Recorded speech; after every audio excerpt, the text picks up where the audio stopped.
Number 5. Cueva de las Manos. Translated to Cave of Hands, it is exactly what it represents. It depicted old handprints that were painted on the walls of a series of caves.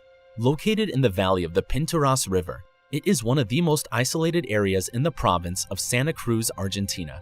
These handprints believed to come from different people who stayed inside the cave and decided to leave their hand markings. Therefore, each design came from different years, some were as early as 13,000 BC. If you take a closer look, most of the handprints were left-handed, which suggested that they used their right hand to spray paint it, and the material they used are bone-made pipes to create the silhouette. If you still haven't noticed, not every handprint is the same. Each of the silhouettes have a different color. The reason for this is that they use different mineral pigments to achieve this. Iron oxide for red, kaolin for white, nitrojarosite for yellow, and manganese oxide for black. While the cave was known for its human handprints, it also contained other paintings as well. Here, it depicted a hunting scene. The animal is believed to be guanaco and is surrounded by a group of hunters equipped with a weapon called bolas, a well-known throwing device that consisted of stone balls attached to long, slender ropes, and it is mainly used to tangle the animal's legs. Another odd painting that was discovered in this, if you take a closer look, in the middle, a rhea foot was printed. The animal was most likely captured, and its leg had been cut off and spray painted on. Just by looking at these handprints, you would think they came from grown men hunters, but no, the sizes of these hands were quite small. But the big question is, why did they spray paint their hands on the walls? And what does it exactly mean? Well, there is no clear explanation for that. But some suggested that since there were clues of hunting scene paintings, it is believed that some type of ceremony for the young boys before they went hunting. Today, the cave is now one of the important sites in South America, and in 1999, it joined the UNESCO World Heritage Site and is legally protected by international treaties. Number 4. Cave of Altamira. Located in the northern part of Spain, this cave held one of the oldest and well-preserved Paleolithic paintings. A brief history of the cave. It was owned by Marcelino Sanz de Sautola in the 1800s, but at that time, he didn't take an interest in it and didn't think it was worthwhile exploring since he expected nothing valuable inside. That is, until in 1878, when he visited a universal archaeological expedition in Paris, where he was fascinated seeing carved bones. So a year later in 1879, in hopes of finding similar things in his cave, he and another archaeologist from the University of Madrid named Juan Villanova explored inside the cave. Also, along with them, Marcelino's 9-year-old daughter, Maria, joined in as well. The objective inside was to find any deposit remains. While the two men got busy excavating deposits, Maria wandered inside the cave, and as she got further deep, she found a painting of a bison on the ceiling of the cave. Not only that, as they more so explored the inside, they discovered other drawings, mainly depicting several animals. Marcelino had seen the same paintings when he was in Paris a year before, but the differences were that this one was drawn better and was also well preserved as if the painting was very recent. 1 year later, Marcelino and Juan published their findings. However, their discovery was greatly ridiculed among the scientific community. They believed that they forged the markings and painted it merely for publicity. There were multiple red flags that caught their attention, one of which was that the painting on the ceiling. They have shown the perception that people back then didn't have the ability to paint this way. Another reason was how preserved the paintings were. The paintings looked quite new relative to the other cave paintings they had found before, and thus they concluded that these were fake. For many years, that's how they perceived the paintings. That is, until in 1902, a respected French archaeologist named Émile Cartilac, who also had been one of the critics, changed his mind.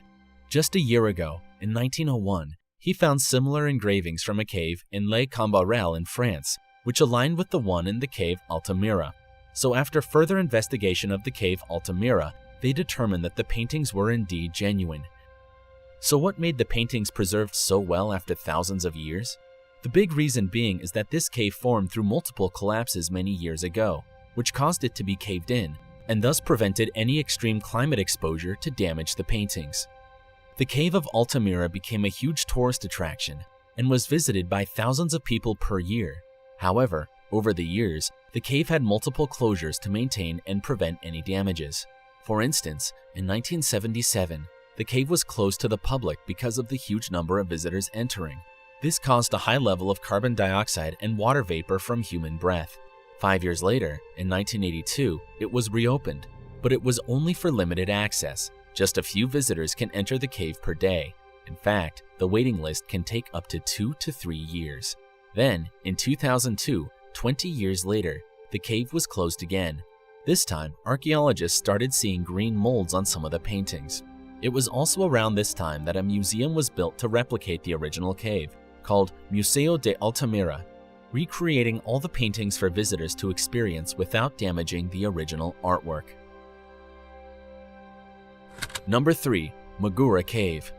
While most cave paintings were made by different types of material, the markings in Magura Cave used a simple substance, and that is bat excrement. Located in the northwestern in Bulgaria, the cave has a total 1.5 miles of length, and it is home of 8 different species of bats. Inside lie several carvings dating from different time periods. Some of the paintings represent different events that took place inside the cave. In one area, called the Cult Hall, there is a painting that depicts a ceremony, which is believed to be a fertility dance.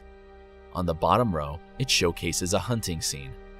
Another interesting marking is this Latin inscription, which reads Scripsi fuco super antro, or translates closely to, I smeared the cave, or I wrote with the pigment on the cave wall. While there are many amazing markings in this cave, there is one that stood out the most, and it's this, a solar calendar. It is believed that it came from the late Neolithic period and is regarded to be quite accurate, calculating 366 days and a year of 12 months. The drawing in the middle is very easily recognizable. It is the sun, but the things surrounding it are quite hard to decipher. Some propose that it represented the orbital lunar month and a rotating star. The 27 black bars here may represent the days of the lunar month, and the 4 symbols surrounding the sun represent the equinoxes and solstices. Nonetheless, this painting really signifies the complexity of the meanings behind these drawings. Number 2. Kakadu Rock Paintings. Located in Australia's Northern Territory, Kakadu National Park is home of the most important nature reserve in the country. There are more than 5,000 art sites in here, but I'm going to focus on 2 areas that are the most well-known for their rock paintings. One is called Ubiri, and here you can find paintings that don't look like any other. Being near the river, it has an abundance of food from sea life, and it directly reflects it on the cave paintings. This one depicts a fish, but the big difference of this from other cave paintings is that it was carefully drawn to include the fish's skeletal structure and its internal organs. Other animal life was also presented. There are turtles as well as kangaroos. Although the internals aren't exactly pinpoint accurate, it still gives a uniqueness to the art. Another interesting site in Kakadu National Park is called Norlangi, and here the paintings are a bit eerie. One that is called Algaigo, or known as Firewoman, is a slender figure who has 4 arms. If you look at her knees, they appear to have branches coming out of them, and on her head, a wildflower called Banksia is attached to it. Just like her name implied, it is believed that she burns people if they tried to test her. Another similar slender figurine is the Namardi. At first look, you would think it's just a tall, oversized human, and unlike the Algaigo, it doesn't have any obvious physical trait that makes it special. But at a closer look of the painting, it has 6 long fingers on each hand. Also, a big part why it doesn't have any major physical distinction is because it is said to be invisible. Their main purpose is to lure humans into the cave by calling their name and then eating them. Number 1. Chauvet Cave. In 1994, a group of researchers accidentally stumbled upon one of the most intriguing prehistoric art sites in Europe. Located in the southern part of France, the Chauvet Cave contains an advanced artistic painting during its time. What truly made these paintings incredible is that it used a modern technique of perspective. If you compare it with other cave paintings, the painting on the right really pops out and is more pronounced. The shadowing effect created a level of realism to the drawing and adds complexity. So how did the people back then achieve this? One reasoning is that they most likely used firelight from their torches to enhance the use of shadowing. Also, there are signs that the artist made use of his time to carefully prepare. The walls were flattened and smoothed out to make them ideal for paintings. In spite of the numerous initial doubts from scientists, it was concluded that these paintings dated 30 to 32,000 years ago. Unlike the Cave of Altamira, This cave was immediately closed to the public as soon as it was discovered.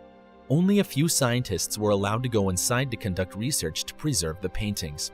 The closest thing to see this artwork up close in person is to visit the Scale Replica Museum, where they not only recreated the paintings, but also the temperature, humidity, and the smell of the original cave.